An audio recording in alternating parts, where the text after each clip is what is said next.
종말론사무소 출판부에서 신간이 나왔습니다. 책 이름은 9월의 마가복음이고요. 왜 9월인지는 책 머릿말에서 확인하실 수 있습니다. 마가복음 원문을 보고 제가 번역한 것을 모아서 출간했고 마가복음 전장을 다루고 있습니다. 늘상 익숙하면서도 시원하게 이해되지 않았던 복음서를, 특히 마가복음을 아주 낯설게 읽도록 돕는 번역입니다. 이단의 끄떡없는 마가복음 강의와 함께 연동되고요. 종이책은 북쿠크와 전국 유명 인터넷 서점에서, 그리고 전자책은 네이버 스마트 스토어에서 만나보실 수 있습니다. 설명란의 링크를 참조해주세요. 세 번째입니다. 복과 상속에 관한 사도들의 가르침에서 빠질 수 없는 것에 대해서 얘기를 하고 싶어요. 여러분 기억나시죠? 우리가 어제 배웠었던 아브라함 언약입니다. 숙제하셨나요? 네, 숙제하셨다는 이제 자신감 넘치는 답변들을 들었습니다. 몇 개나 나왔나요? 해보시니까 대충 10개 나왔나요? 제가 해보니까 한 17개에서 20개 정도 나오더라고요. 그 정도 나오죠, 그죠? 예, 그럼 잘 찾으신 겁니다. 그 내용들이 미주알 고주알 다 성취될 거예요. 메시아 예수 안에서 말입니다. 그래서 하나님께서 언약을 구체적으로 하셨고, 그 구체적으로 성취된 언약들이 곧 교회가 어떤 것인지를 보여주고 있다는 걸 우리가 하나씩 우리가 확인해 볼 수 있는데, 제가 어제 한 가지만 말씀 안 드렸잖아요. 뭐 말씀 안 드렸냐면, 여기 땅의 모든 민족이 너를 통해 복을 받을 것이다. 근데 복이 뭔지를 말씀 안 드렸잖아요. 다만 한 가지만 말씀드렸는데 뭐 얘기했냐면, 저 복이 성령 받은 사람들에게 관련이 있다고 말씀드렸고, 그리고 사실은 저 복이 무엇인지가 저 약속 안에 답이 나와 있어요. 땅의 모든 민족이 아브라함 너를 통해 복 받을 것이다 라고 했을 때, 땅의 모든 민족이 아브라함을 통해서 받게 되는 복은 뭐냐 하면, 저 1번에 뭘 받겠다고 써있죠? 땅이에요, 땅. 아브라함의 자손들이 받게 되는 복은 다른 게 아니라 땅입니다. 어떤 땅인지를 좀 얘기를 해드리면, 갈라디아서 4장을 좀 뒤에 갈라디아서 4장 후반부를 제가 읽어볼게요. 그러나 그때, 여러분 이제 좀 답변이 나왔으면 좋겠습니다. 육신을 따라 난 사람 누구예요? 육신을 따라 난 사람, 비유하면 이스마엘이고, 그리고 실제로 말하자면 그 당시 계명을 따라 사는 예루살렘 사람들을 말하는 것이죠. 이렇게요. 그러면 성령을 따라 난 사람은 누구예요? 사도들의 가르침을 따르는, 예수를 믿는 믿음으로 아브라함 언약에 참여한 교회죠. 이 사람들이 새 예루살렘에 참여하고 있는 아브라함의 약속을 따른 자녀들이잖아요. 성령 받은. 그런데 보니까 육신을 따라난 사람이 성령을 따라난 사람을 뭐 한다고 써있나요? 박해한다고 써있고, 지금도 그러합니다 라고 해놨네요. 그리고 성경은 무엇이라고 말합니까 하면서 또 바울이 율법 이야기를 인용할 거예요. 바울이 율법 계명은 더 이상 우리에게 중요하지 않습니다라고 하면서도 계속 무슨 이야기를 인용하냐면 율법 이야기를 인용하네요.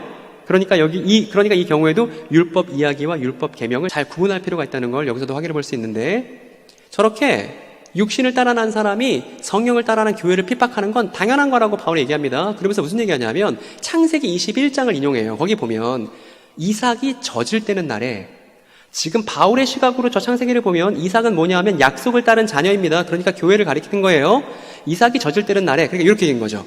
교회가 생겨난 지 얼마 되지 않는 때에, 유대인과 이방인이 하나 되어서 하나의 교회를 이룬 지 얼마 안 되는 때에 무슨 일이 벌어지냐면 이스마엘이 이삭을 괴롭게 한다는 거예요. 이스마엘은 뭐죠?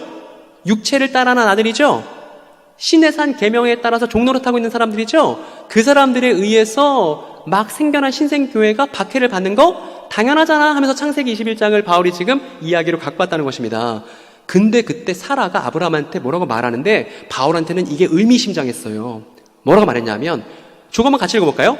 저 여종과 그 아들을 내보내십시오. 저 여종의 아들은 나의 아들 이삭과 유산을 나누어 가질 수 없습니다. 이렇게 사라가 얘기했는데, 저 내용을 바울이 고스란히 인용합니다.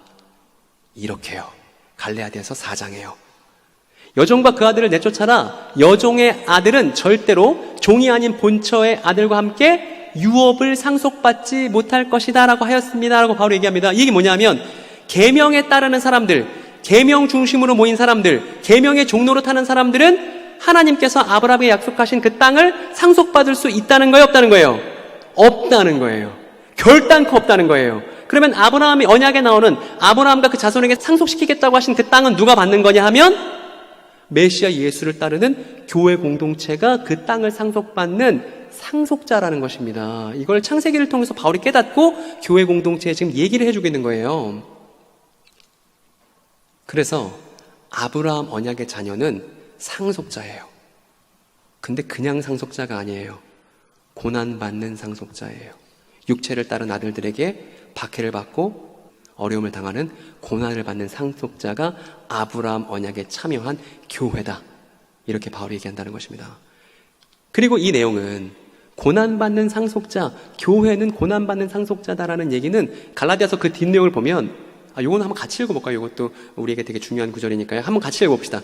여러분이 아들임으로 하나님께서 그 아들의 영을 우리 마음에 보내주셔서 우리가 하나님을 아빠, 아버지라고 부를 수 있게 하셨습니다. 그러므로 여러분은 이제 종이 아니라 자녀입니다. 자녀라면 뭐예요? 자녀라면 하나님께서 세워주신 상속자이기도 합니다. 라고 했습니다. 즉 성령을 받은 자녀는 하나님께 땅을 상속받는, 아브라함 언약에 따라 땅을 상속받는 상속자라는 거예요. 즉 성령은 왜 받은 것이냐 하면 내가 자녀라는 것에 대한 확증, 그리고 상속자라는 것에 대한 보증 때문에 우리에게 성령이 주어졌다라고 지금 바울이 얘기하고 있는 것이죠.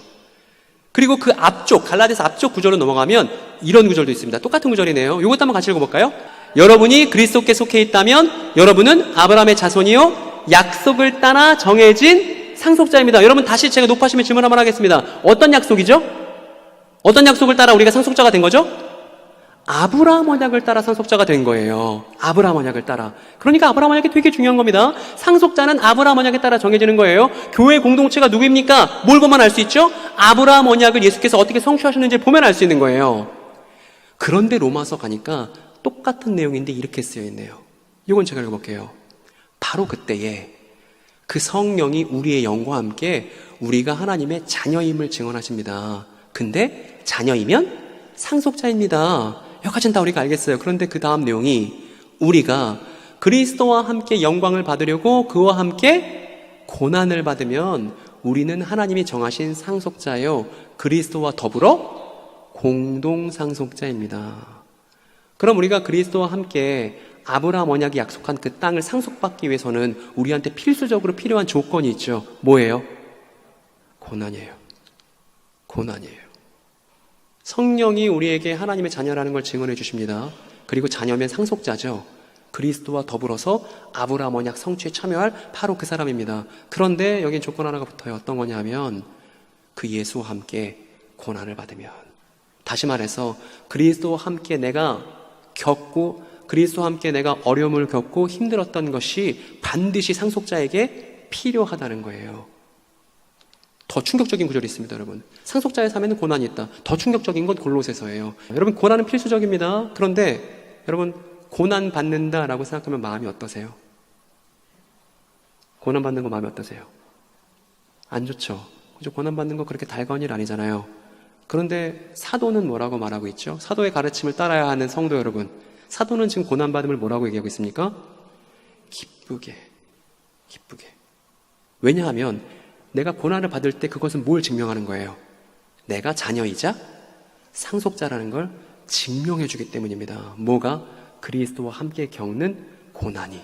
그래서 나의 연약함이 나의 자랑인 거예요. 우리가 둘째 날 배웠던 것처럼 말이에요. 그리고 또 하나 중요한 걸 알 수 있습니다. 고난받는 거 얘기가 나왔는데 고난받는 거 기쁘게 받는다.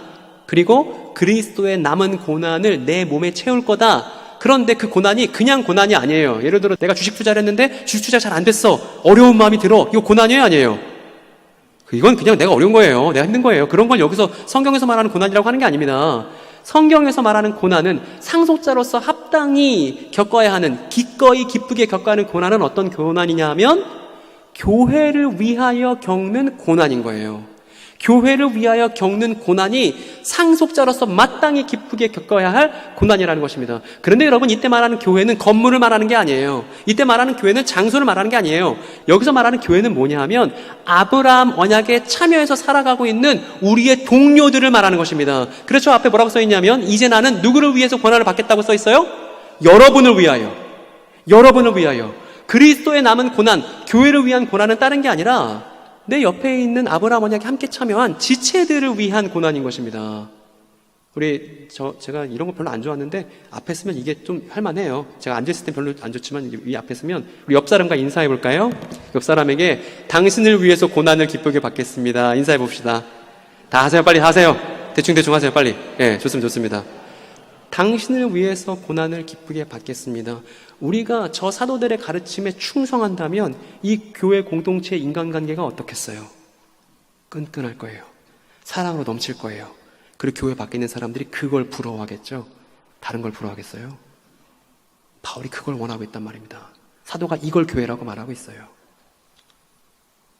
그래서 상속자의 삶에는 교회를 위한 고난이 있다. 이건 사도들의 엄정한 가르침입니다. 그러니까 고난을, 율법 계명을 우리가 경유하지 않지만 고난도 경유하지 않고 우리가 상속자가 될 수 있다고 말하는 건 사도들의 가르침에 맞지 않아요. 그렇게 말할 수 없어요. 그래서 아브라함 언약이 율법 없이 예수에 의해 성취되었고 이제 유대인이 율법이 아니라 믿음으로 아브라함 언약에 참여할 수 있게 되었습니다.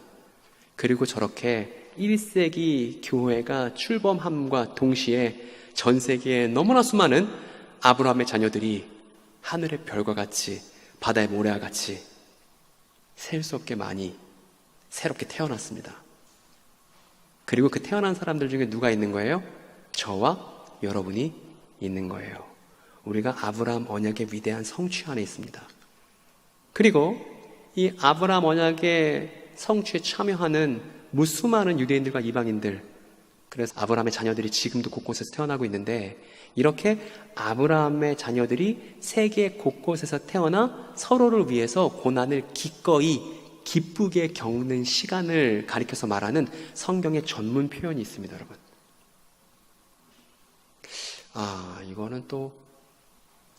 이거는 질문이 너무 중요한 질문이기 때문에 상품을 안 걸 수가 없습니다. 간혹 강사분들 중에 선물 주겠다고 약속해놓고 안 주신 분들도 계신가요? 저는 그렇지 않습니다. 저는 칼같이 제 말을 지키길 원합니다. 그래서 어제 2분 맞추셨잖아요. 제가 벌써 주문해놨습니다. 한준 선사님이 이제 전달 드릴 겁니다.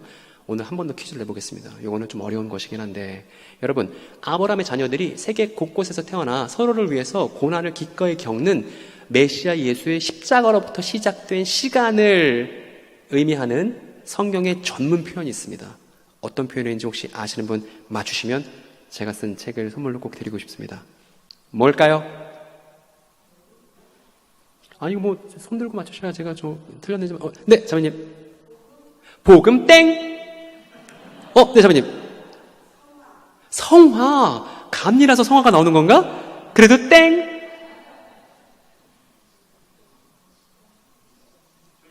네, 누구시죠? 연단. 근데 지금 말씀하신 내용들이 시간을 가리키는 표현은 아닌 것 같습니다. 제가 조명 때문에 잘 안 보였는데 연단도 땡입니다. 다른 분들 혹시 여러분 만약에 맞추시기 어려우면 제가 오픈북 시간을 드리고 싶은데 오픈북을 하겠습니다. 히브리서 9장 26절에 쓰여 있을 겁니다. 히브리서 9장 26절에 쓰여 있는데 빨리 찾고 빨리 확인한 사람이 얼른 손 들고 얘기하면 선물을 받을 수 있겠죠. 네? 경륜 땡! 제가 잘 못 들었는데 다시 한번 말씀해 주세요. 뭐라고요? 맞췄어요. 박수. 말씀 잘하셨습니다. 종말입니다. 혹시 여기 있는 지체분들 중에 히브리서 9장 26절 찾으신 거 큰 소리로 누가 한번 읽어주시겠습니까? 다 들릴 수 있게 낭낭한 목소리를 읽어주세요.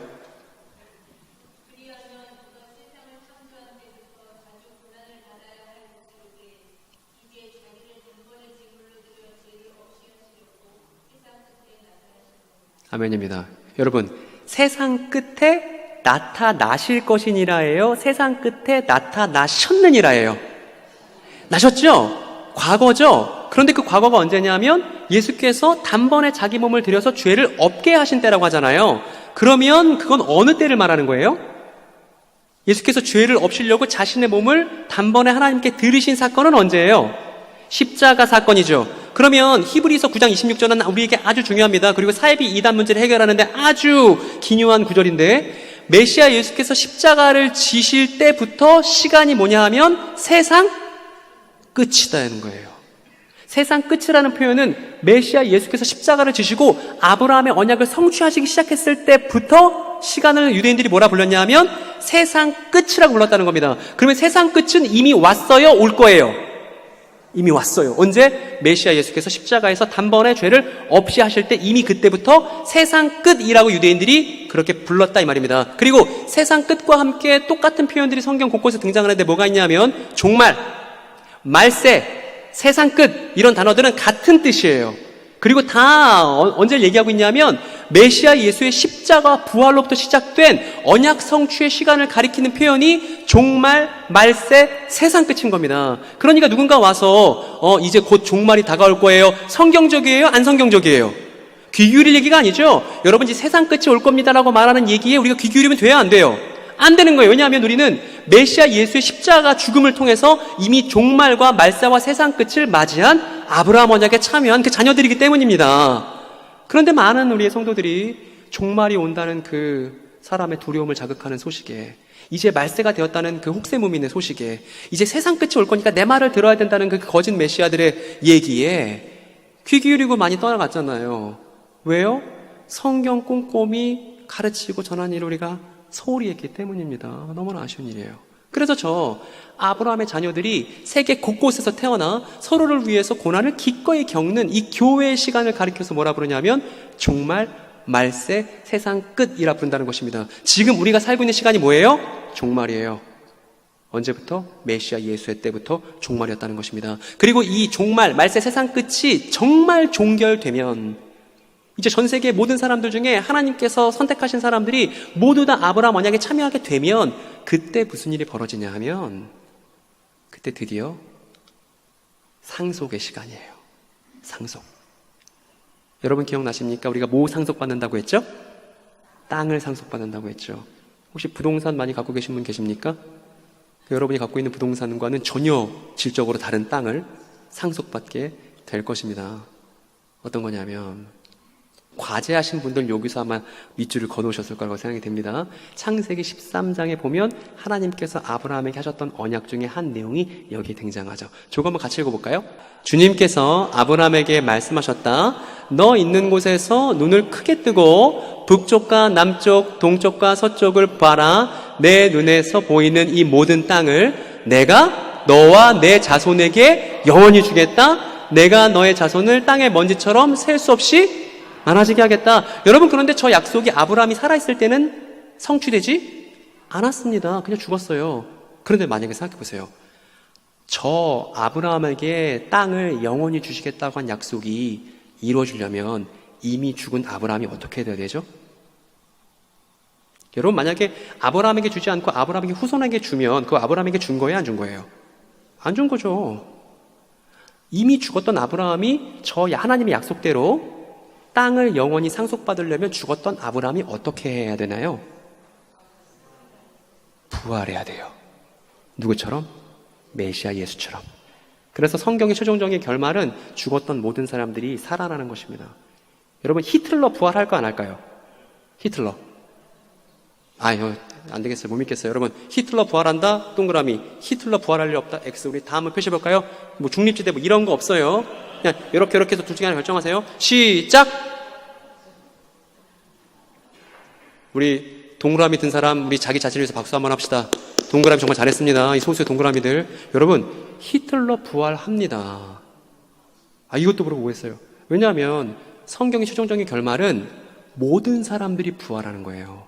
그래서 다니엘서에 보면 의인의 부활도 있고 악인의 부활도 있다 이렇게 쓰여 있습니다. 악인은 왜 부활하죠? 여러분 악인이 부활하지 않는다면, 그래서 악인에게 아무것도 죽고 나서 아무것도 없다면 우리는 정의라는 말을 입에 올리지 말아야 될 거예요. 히틀러도 부활할 겁니다. 왜 부활하죠? 뒤지게 혼나려고.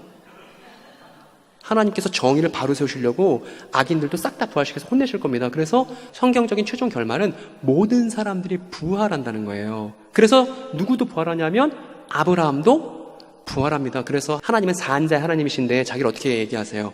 아브라함의 하나님, 이삭의 하나님, 야곱의 하나님. 그들이 죽은 게 아니야. 부활하는 거야. 그러니까 내가 아브라함, 이삭, 야곱으로 내 이름을 표현하는 거야. 이렇게 복음서에 확인할 수 있잖아요. 아브라함이 부활해서 저 약속이 이루어질 겁니다. 근데 아직 아브라함이 부활하지 않았으니까 아직은 상속의 날이 아니고 종말이 이어지고 있는 것이죠. 여러분 이해되시죠? 그래서 저렇게 하나님께서 아브라함에게 네가 보는 땅 내가 다 줄게 하셨는데 저 땅이 나중에 뭐가 되냐 하면 그것도 그냥 주시겠다고 하는 게 아니라 영원히 주시겠다고 했는데 저 땅이 바로 예루살렘이에요. 근데 하나님께서 아브라함에게 주시겠다고 한 그 땅 예루살렘, 그리고 아브라함뿐만 아니라 내가 너의 자손에게도 영원히 줄 거야. 그리고 내가 너의 자손을 땅의 먼지처럼 셀 수 없이 많아지게 할 거야. 그리고 그들이 이 땅을 상속받게 될 거야, 영원히 상속받게 될 거야 하는 그 땅은 지금의 예루살렘이 아니었어요. 지금 유대인들이랑 또 팔레스타인이랑 열심히 싸우고 있고 많은 사람이 죽어나오고 있지 않습니까? 저 실제적으로 존재하는 지금 물리적으로 있는 땅을 말하는 게 아니었어요. 하나님께서 상속하시겠다고 하는 예루살렘은 어떤 예루살렘이었냐 하면 하늘의 예루살렘이었어요. 그러니까 하나님께서 우리에게 주시겠다고 한 땅은 지금 이 땅이 아니었어요, 여러분. 이게 너무 중요한 내용입니다.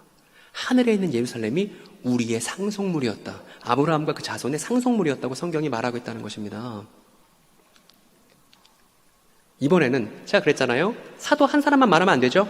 사도 적어도 2사람 이상이 말해야 하죠. 그리고 사도들이 다 공유하고 있는 계시의 내용이 그것이 진리고 그것이 사도들의 가르침이라고 우리가 첫 시간에 배웠던 것이 기억나실 것입니다. 지금 여러분이 보고 있는 사람은 사도 요한이에요. 요한계시록을 기록한 사도 요한입니다. 사도 요한이 뭐라고 얘기하냐 하면 바울이 갈라디아서에서 얘기한 것과 똑같은 얘기를 합니다. 왜냐하면 이 내용이 사도들의 가르침, 교회의 원칙이기 때문입니다. 우리 앞에 있는 걸 한번 같이 읽어볼까요? 나는 또 거룩한 도성 새 예루살렘이 남편을 위하여 단장한 신부와 같이 차리고 하나님께로부터 하늘에서 내려오는 것을 보았습니다. 그때에 나는 보좌에서 큰 음성이 울려나오는 것을 들었습니다. 하나님의 교회에서 그럽니다. 저기 남편을 위해서 단장한 신부가 장기자씨라는 거예요. 그게 아니에요. 아브라함 언약에 참여한 사람들의 상속물이 저 새 예루살렘인 것이죠. 하늘에 내려왔습니다. 그리고 보좌에서 저렇게 내려온 새 예루살렘의 그 성전에서 보좌에서 큰 음성이 울려 나왔는데 뭐라고 했냐면 보라! 하나님의 집이 사람들 가운데 있다. 하나님이 그들과 함께 계실 것이고 그들은 하나님의 백성이 될 것이다 라고 하늘에 있는 예루살렘이 이 땅에 내려오게 될 것을 사도 요한이 환상 속에서 보고서 우리에게 전달해주고 있는데 저기 보니까 그들은 하나님의 백성이 될 것이다 이렇게 돼 있잖아요. 우리 어제 들었던 아브라함 약속 내용 중에 이것도 있었습니다. 내가 내 언약을 나와 너 및 내 대대 후손 사이에 세워서 영원한 언약을 삼고 나는 내 후손의 하나님이 되리라. 즉 이 내용은 아브라함 언약의 성취예요. 그래서 이 다음 내용 보니까 이거죠. 그럼 여러분 그들은 누구예요? 그들은 누구냐 하면 메시아 예수를 믿는 믿음으로 아브라함 언약에 참여해서 유대인이나 이방인이나 한 성령을 공유하고 있는 아브라함의 자손들이 그들이죠. 저 내용이 아브라함 언약의 성취니까. 그리고 뒤에 보니까 뭐가 나왔죠? 이기는 사람은 이것들을 상속받을 것이다. 상속받을 것이다.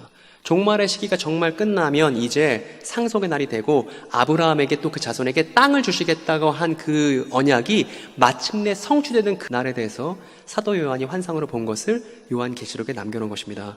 그리고 같은 내용이 갈라디아서에도 있다는 거예요. 그리고 갈라디아서 내용과 요한계시록 내용은 똑같죠.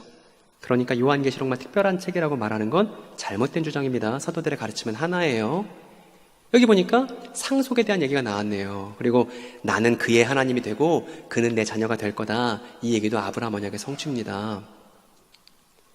그리고 새 예루살렘 도성이 이 땅에 있는 예루살렘을 상속받는 게 아니라 하늘에 있는 새 예루살렘 도성이 내려오는데 그 하늘에 있는 새 예루살렘 도성이 내려올 때 우리가 살고 있는 창조 세계도 새로워집니다. 그래서 사도 요한이 이렇게 얘기하죠. 나는 뭘 봤대요? 새 하늘과 새 땅을 보았습니다니까 환상이죠. 여러분 질문 하나 하겠습니다. 사도들이 본 환상은 뭐에 관련된 의미가 있었죠? 사도들이 본 환상은 개인적인 체험이라 할지라도 반드시 이거에 관한 의미가 있었잖아요. 뭐예요? 교회에 관한 의미가 있었잖아요. 우리가 두 번째 시간에 하지 않았습니까? 나는 새하늘과 새 땅을 보았습니다. 여러분 이때 새하늘과 새 땅은 뭐냐 하면 하늘과 땅이 창조세계 전체를 의미할 때 새하늘과 새 땅은 우리가 살고 있는 이 우주 전체가 새로워진다는 걸 말하는 거예요. 그리고 이 새로워진 우주 전체가 아브라함과 그 자손의 상속물인 겁니다. 하나님께서 아브라함에게 상속시키겠다고 하신 그 땅의 정체는 뭐냐 하면 요한계시록에 나오는 새하늘과 새 땅인 거예요. 모든 사람들이 부활하고 하나님의 심판이 있으며 그 모든 사람들이 부활해서 새롭게 살 삶의 터전은 지금 우리가 살고 있는 이 땅과 같지만 다른 거예요. 왜냐하면 새롭게 변모된 새하늘과 새 땅이 부활한 사람들의 새로운 삶의 터전이 될 것이기 때문입니다. 그 부활한 사람의 삶의 터전인 새롭게 된 창조세계를 가리켜서 6글자로 뭐라 부른다고요? 새하늘과 새 땅이라 부른다는 것입니다. 이건 이사야가 처음 얘기한 거고 그 이사야가 얘기한 걸 지금 사도 요한이 얘기하고 있는 거예요. 근데 여러분, 저 새하늘과 새 땅을 한자로 3글자로 줄여보세요. 뭐가 되죠? 어이구, 그러니까 성경 이야기의 최종 결말이자 우리의 상속물이 새하늘과 새 땅인데 이 얘기를 교회에서 들어본 적이 별로 없었던 거예요, 성도들이. 그러다 보니까 관천에서 신흥 종교가 생기고 우리가 신천지예요. 성경 여기 새하늘과 새 땅 나왔죠? 그래서 신천지예요. 여기로 오세요. 쪼로로 다 간 거예요, 우리 교우들이. 여러분, 새하늘과 새 땅이 뭔지 분명히 아시기 바랍니다. 새하늘과 새 땅은 우리의 상속될 땅입니다. 아브라함과 그 자손이 상속받을 땅입니다. 곧 새롭게 된 창조 세계를 가리켜서 새하늘과 새 땅이라 부르는 거예요. 제가 어린이 전도사 했을 때 우리 어린이들은 매주 배웠어요. 진리도록 배웠습니다. 그렇게 완전 각인시켜놨거든요. 새하늘과 새 땅, 이것은 성경 이야기를 사랑하는 모든 사람들의 최종 결말입니다. 그래서 이전의 하늘과 이전의 땅이 사라지고 바다도 없어졌습니다. 그리고 창조세계 전체가 새로워지고 이제 더 이상 사망도 없고 모든 사람이 부활했으니까 눈물도 없고 애곡함도 없고 그렇게 새롭게 된 창조세계를 아브라함이 부활해서 그리고 그들과 함께 아브라함과 함께 부활한 모든 그 언약에 참여한 사람들이 메시아 예수의 공동 상속자들이 그 새하늘과 새 땅을 상속받는 위대한 결말을 요한계시록이 그리고 있습니다. 그러니까 제가 지금까지 설명드린 걸 그림으로 하면 새 예루살렘 도성이 내려올 때 이 새 예루살렘 도성이 내려오는 창조세계는 그냥 창조세계가 아닌 것이죠. 하나님께서 새롭게 하신 우주인 것이죠. 그리고 이 새하늘과 새 땅의 결말을 요한도 말하고 있고 바울도 말하고 있다는 것입니다. 그래서 사도들의 말하는, 이 사도들의 가르침이 말하는 성경 이야기의 최종 결말은 새하늘과 새 땅이다. 우리의 상속이다. 아브라함 언약의 완전한 온전한 성취이다. 그래서 앞에 있는 거 한번 같이 읽어볼까요? 아브라함에게 하신 언약들이 이루어지고 새하늘과 새 땅과 새 예루살렘이 아브라함과 그 자손에게 상속될 것입니다. 이건 이미 2000년 전에 메시아 예수를 통해서 알려지고 계시된 사도들의 가르침의 내용입니다. 새로운 소식이 아니에요. 이미 교회가 전달받고 반드시 붙들고 있어야 할 아주 중요한 사도들의 가르침의 일부입니다. 이제 이야기를 마치려고 합니다. 여러분, 긴 시간 들으셔서 고생 많으셨고 이제는 제가 갈라디아서 거의 다 했어요. 여러분, 4번에 걸쳐서 갈라디아서에서 나오는 중요한 대목들을 안 다룬 게 없습니다. 근데 그럼에도 불구하고 제가 너무나 사랑하는 갈라디아서 구절이 있어서 이것만 설명드리고 긴 이야기를 마무리하려고 합니다. 앞에 있는 구절이 저는 너무너무 좋더라고요. 저 앞에 있는 구절을 제가 읽고 또 읽고 또 읽고 또 읽었습니다. 저 구절이 너무 멋있어서요. 우리 한번 같은 목소리로 성도된 여러분 함께 읽어봅시다. 할례를 받거나 안 받는 것이 중요한 것이 아니라 사랑을 통해 일하는 믿음만이. 너무 멋있잖아요. 여러분, 이때 믿음이라고 하잖아요. 믿음. 혹은 신실함이라고 할 수 있다. 믿음, 신실함. 우리 노래도 있잖아요. 신실하신 하나님 노래도 있잖아요. 여러분, 믿음, 신실함, 이건 어떤 의미냐 하면 다른 의미가 아니라 아브라함 언약의 충실함이라는 뜻이 신실함, 믿음이라는 뜻이에요. 그러니까 어떤 사람이 저는 믿는 사람입니다 라는 말은 무슨 뜻이냐면 저는 아브라함 언약에 충실한 사람입니다 라는 뜻이에요. 그냥 하나님을 좋아합니다 이런 뜻이 아니고 예수님을 좋아합니다 이런 뜻이 아니라 아브라함 언약에 충실합니다 이런 뜻이 믿음이고 신실합니다. 그리고 하나님은 신실하십니다라고 말하면 그 신실함은 아브라함 언약을 지키시는 하나님이라는 그런 뜻이에요. 그 아브라함 언약이 중요한 내용으로 박혀 있는데 많은 성도들의 머릿속에 아브라함 언약이 그 중심에 놓여 있지 않은 게 아쉬운 일입니다. 그런데 바울이 얘기하죠. 할례를 받거나 안 받는 거 중요한 거 아니에요.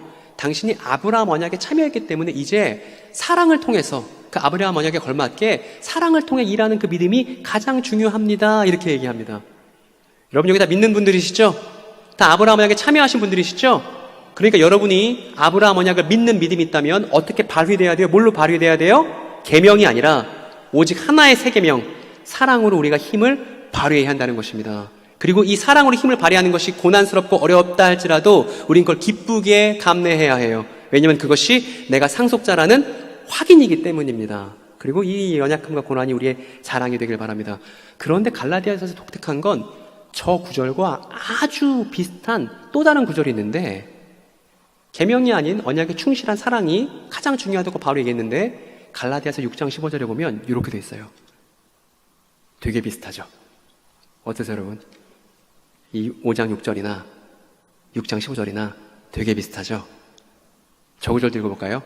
할례를 받거나 안 받는 것이 중요한 게 아니라 새롭게 창조되는 것이 중요합니다. 여러분, 우리는 이 두 구절을 비교하면서 중요한 사실을 사도로부터 배울 수 있습니다. 뭐냐면 우리가 상속받을 새하늘과 새 땅에 걸맞게 우리가 메시아 예수를 믿고 종말의 시간 속에서 새롭게 창조되어야만 합니다. 그리고 이미 그 새로운 창조는 시작됐어요. 바울이 뭐라고 그랬냐면 보라, 이전 것은 지나갔으니 새 것이 되었도다라고 말했기 때문에 우리 안에 새 창조가 시작됐습니다. 그런데 이 예수를 통해서 시작된 새 창조, 그리고 우리가 상속받을 때 완성될, 우리가 부활할 때 완성될 그 새 창조가 어떤 성격을 갖고 있는 것인지를 사도가 분명히 보여주는데, 새롭게 창조된다는 건 뭐예요?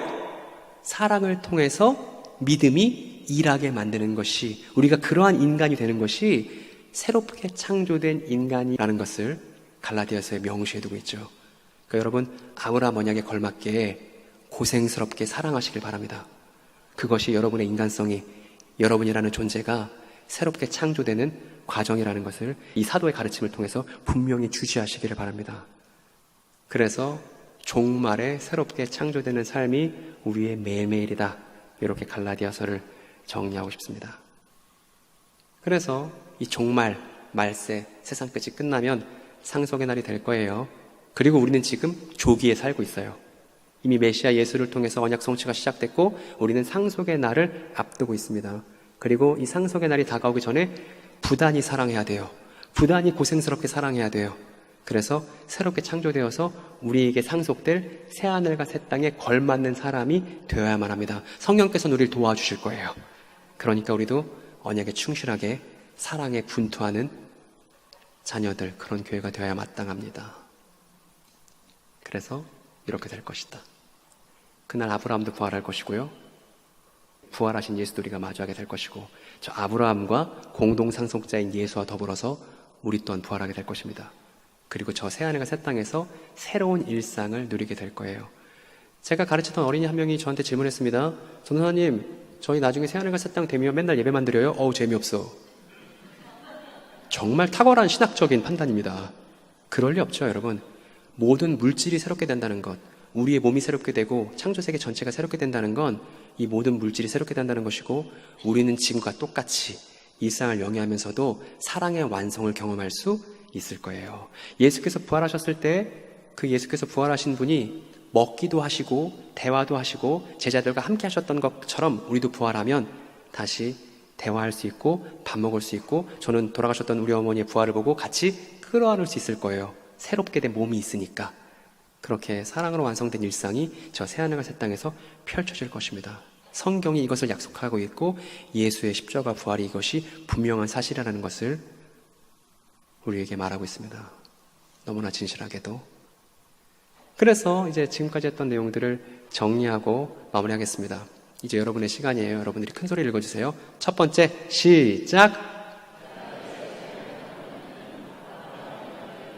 그러니까 하늘어머니를 믿어야 된다는 거예요. 두 번째는, 교회는 아브라함 언약에 따라 거듭난 약속의 자녀들입니다. 세 번째, 성경은, 특히 신약 성경은 구약의 언약에 따라 읽어야 합니다. 그 언약의 향기를 느끼는 게 되게 중요해요. 아브라함 언약을 잘 알고 그 아브라함 언약이 나오는 걸 우리가 발견할 수 있어야 합니다. 사도들은 분명히 그걸 말하고 싶었던 거니까. 그리고 네 번째, 언약의 자녀는 새롭게 창조되며 새하늘과 새 땅을 상속받습니다. 그리고 하나 추가하자면, 종말은 메시아 예수로부터 시작된 우리가 새롭게 창조되는 시간을 종말, 말세, 세상 끝이라고 한다. 그래서 제가 있는 기관이 종말론 사무소인 거예요. 이게 너무나 멋있어서 이름을 그렇게 지었습니다. 여러분, 오늘 이야기를 마치겠습니다. 오늘 담임 목사님과도 이 이야기를 나눴는데, 저는 강의하고 그냥 떠나면 그만이에요. 다만 저는 강의하고 떠나더라도 그 교회 교인들이 어떻게 지내고 있는지 매번 유튜브로 이렇게 보고 있습니다. 잘 지내시나? 교회가 변화가 있나? 들여다보고 있습니다. 여러분, 저는 네 번의 이야기만 하고서 떠나지만 남아있는 여러분들이 복음에 진력하고 성실히 공부하는 여러분들이 되시기를 바랍니다. 여러분의 성실한 공부는 여러분 자신을 위한 것이 아닙니다. 이웃을 위한 우리의 선물입니다. 그래서 우리가 다시 만났을 때 복음에 대해서, 언약에 대해서, 성경 이야기에 대해서 머릿속에 시원하게 이해하고 그것을 잘 이렇게 표현할 수 있는 여러분들을 제가 만나기를 멀리서 고대하고 또 기도하고 있겠습니다. 여러분 그렇게 하실 거죠? 믿고 우리 같이 한번 기도하는 시간 가질까요? 우리 시간 기도하기를 오늘도 우리 하나님께 감사했으면 좋겠습니다. 하나님께 우리를 아브라함 언약으로 불러주셔서 감사합니다. 우리에게 놀라운 상속을 약속해 주셔서 감사합니다. 라는 기도를 우리가 올렸으면 좋겠습니다. 그리고 두 번째로 여전히 성경 이야기에 대해서 오해하고 있는 많은 사람들이 우리를 통해서 참된 이야기를 만날 수 있게 해달라고, 우리가 교회로서 교회다운 준비를 갖출 수 있도록 해달라고 이 교회를 놓고 우리가 함께 기도하기를 바랍니다. 함께 기도합시다.